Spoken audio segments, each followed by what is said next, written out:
Okay, in this video, hang on a second, I'm going to back up a page. There we go. So in this video, we're going to fill in some information about differentiability and continuity. So when we say something is differentiable, what we mean, let me just turn my pen on, is that you can take a derivative of it. Okay, so if it's differentiable, think derivative. You can take a derivative. If it's continuous, that means there's no jumps or holes. Okay, so that's what these two words mean. So let's explore this a little bit more. Okay, so in sections 1.3 and 1.4, we defined differentiability, and it's just the ability to take a first derivative of some function at some x value. We also talked about limits. So let's look at these two sentences. So if a limit exists at x equals a, then the function f of x is differentiable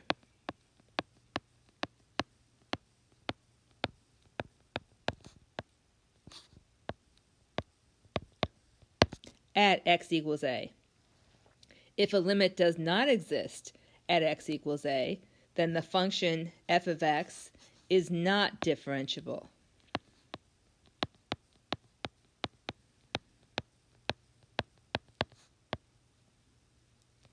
Okay, so think about that. We're going to go on to some graphs on the next page. So if a limit does not exist, as we said before, it's not differentiable. So we don't really need that line again, so I'm just going to erase that. There we go, now it goes away. Okay, now let's look at the graphical, the geometrical viewpoint of this. So it says, geometrically, the non-differentiability of a function can manifest itself by the graph of the function. Okay, so let's think about that. That's a lot. So if something is non-differentiable, you can take no derivative. Okay, no derivative. Okay, so these are the things that make that happen. Having no tangent line at x equals a.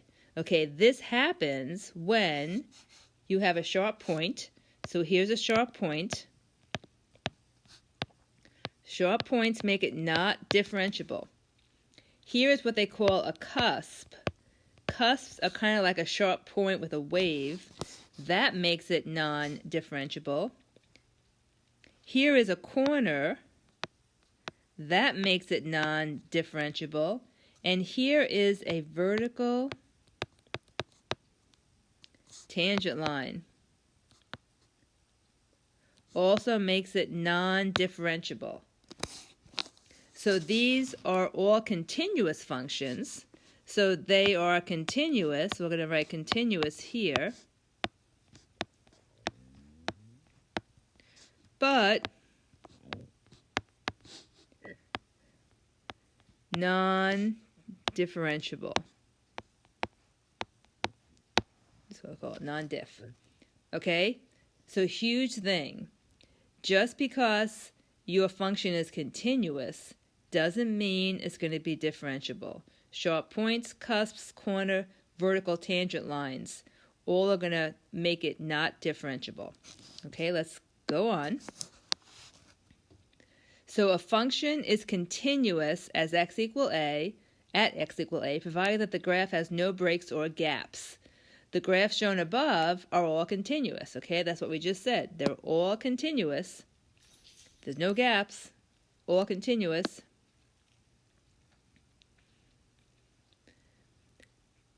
But the graphs below, these are not continuous. So look at the two that I have below. These are non-continuous graphs. They have jump discontinuities, okay? There's a jump here, and there's a jump here. So you have these gaps. So these are not continuous. Okay, so they're not continuous at all. So they're not going to be differentiable either. So we're just going to keep going. Okay, so the last thing we want to talk about is this page. Infinite, look at this graph right here. So focus your attention right here and figure out what's going on. So at x equals -1, so look at where x is -1, you have a vertical asymptote there. So there's definitely a jump, right? So I am not continuous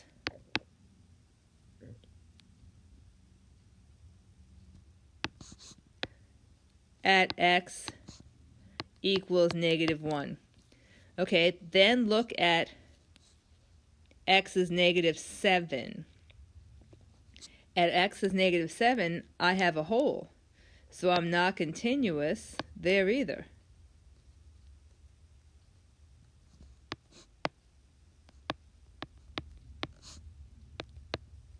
So both of these points on this graph are going to be non-differentiable.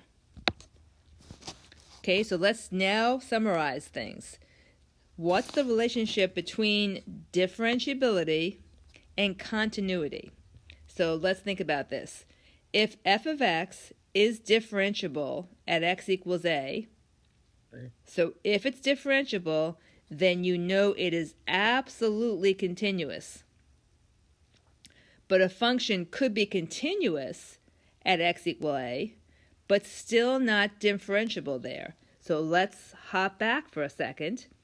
These four functions are continuous at x equals a, but they are certainly not differentiable. Okay? So the limit definition of continuity. A function f of x is continuous at x equals a, provided that the following limit relation holds. So the limit of the function at f of x as x approaches a has to be f of a. So think about that for a little bit. So differentiability implies continuity. If we say that a function is not continuous at a point, it is absolutely not differentiable there. So note, in order to take a derivative of a function at a point, the function must be differentiable and thus continuous and without points or vertical lines at that x value. Okay, so that's a lot of theory to take in. So what I'd like you to do now, after copying down these notes, is to do the handout 1.5. Okay, so that completion is due by next class.